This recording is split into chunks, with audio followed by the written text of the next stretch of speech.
कड़ाके की ठंड के बीच लखनऊ इको गार्डन में उत्तर प्रदेश प्राथमिक शिक्षा मित्र संघ का विशाल जन सैलाब दिखा। उत्तर प्रदेश प्राथमिक शिक्षा मित्र संघ ने एक बार फिर से अपनी मांगों को लेकर निरंतर धरना प्रदर्शन में रैली के माध्यम से सरकार तक अपनी बातों को पहुंचाने की कोशिश कर रहे हैं। इस दौरान कहा कि सरकार से हमें निरंतर मांग करते रहते हैं कि हमारा समायोजन अत्यंत आवश्यक है और हम इस समय अपनी मांगों को लेकर यहाँ सम्मान बचाओ रैली। मांगे हैं हमारी मुख्य मांगे यही है कि हम लोगों को हमारा जो समायोजन हुआ था वो फिर से बहाल किया जाए, चाहे अध्यादेश लाके किया जाए या फिर संशोधन करके उसमें करा जाए।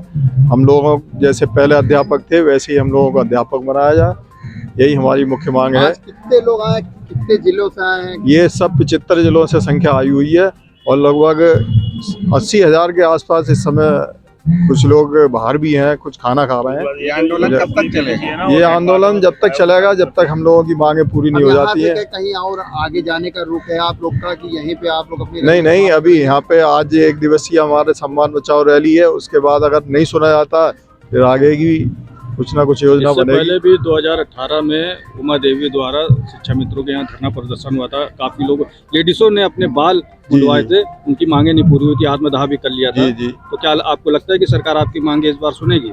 देखिए, हम लोग सरकार से मांग रख रहे हैं, सुनना नहीं सुनना उन लोगों की बात है, लेकिन अगर नहीं सुनेंगे तो फिर हम लोगों के साथ अन्याय होगा। 5-6 साल हो गए उन लोगों से विनती करते हुए। मीडिया के माध्यम से आप क्या कहना चाहते हैं सरकार शासन? मैं तो यही कहना चाहूँगा मीडिया के माध्यम से, प्रधानमंत्री जी से और माननीय मुख्यमंत्री जी से, कि हम लोगों की मजबूरी, हम लोगों की हालात को समझते हुए हम लोगों का मान सम्मान वापस करा जाए। आज ये उत्तर प्रदेश प्राथमिक शिक्षा मित्र संघ के बैनर तले 22 वर्षों से अपनी पूरी जीवन को समर्पित करते बेसिक शिक्षा को सजाने संवारने का काम जिन शिक्षा मित्रों ने किया है, उनका समायोजन 2015 में शिक्षक पद पे हुआ था और वो समायोजन माननीय सर्वोच्च न्यायालय के द्वारा निरस्त किया गया और ये कहा गया सर्वोच्च न्यायालय द्वारा कि यदि उत्तर प्रदेश की सम्मानित सरकार चाहे तो शिक्षा मित्रों के लिए रास्ता निकाल करके उन्हें पुनः समायोजित कर सकती है। उसके बाद से हमारा किसी भी प्रकार का कोई कल्याण नहीं हुआ। 25 जुलाई 2017 से अब तक हम लोग अनवरत संघर्ष कर रहे हैं, इसलिए अब हमें फिर हमारी समस्याएं बढ़ती जा रही हैं। शिक्षा मित्रों की बहुत विकट समस्याएं हैं। वर्तमान में शिक्षा मित्र अपने बच्चों की फीस नहीं दे पा रहा है, वर्तमान में शिक्षा मित्र अपने बच्चों की दवाई नहीं करा पा रहा है, अपने बूढ़े माँ बाप की परवरिश नहीं कर पा रहा है, इसलिए हमारी समस्याएं बहुत लंबी हैं। मैं चाहता हूं, हमारा मांग पत्र है कि प्रदेश के शिक्षा मित्रों को जिन्होंने 22 वर्ष आपको दिया है, उनकी योग्यता, उनके अनुभव को देखते हुए उन्हें सहायक अध्यापक पद पर समायोजित किया जाए। और सरकार की जो ये प्रतिबद्धताएं हैं कि टेट नहीं है, तो हमारे बीच में 60,000 लोग टेट हैं, हमारे बीच के साथी तमाम लोग टेट और सीटेट की तैयारी कर रहे हैं, आज तमाम लोग सीटेट की परीक्षा दे रहे हैं। मुझे और अवसर प्रदान किया जाए और नियमावली में शिथिलता करते हुए शिक्षा मित्रों का पुनः सहायक अध्यापक पद पर समायोजन किया जाए। सर, उत्तर प्रदेश सरकार योगी जी से कोई आपकी बातचीत, आपके संगठन की किसी से बातचीत? पहले कोई ज्ञापन दिया गया आप द्वारा? मेरे द्वारा 25 दिसंबर 2022 को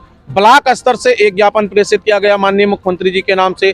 फिर हमने जिले से 2 जनवरी को पूरे प्रदेश के जनपदों से एक अच्छी खासी भीड़ में शिक्षा मित्र निकल करके और शांतिपूर्वक अपनी बात रख करके माननीय जिलाधिकारी महोदय के माध्यम से मुख्यमंत्री जी को और बेसिक शिक्षा मंत्री को हमने अपनी मांग प्रेषित किया है। और फिर आज मैं 12 जनवरी में, ये मेरा पहले से घोषित कार्यक्रम था और आज इस कार्यक्रम को मैं कर रहा हूँ और इसके माध्यम से सरकार को मैं चाहता हूं कि शिक्षा मित्रों की समस्याओं पर वो दृष्टिगत रखें, संज्ञान लें और शिक्षा मित्रों की समस्याओं का निदान करें। और हमारे बीच से 8,000 शिक्षा मित्र नहीं रहे और 8,000 शिक्षा मित्रों के परिजनों की क्या स्थिति है, यह आप सब लोग परिवार से हैं, गांव से हैं, समाज से हैं, आप सबसे छुपा नहीं है।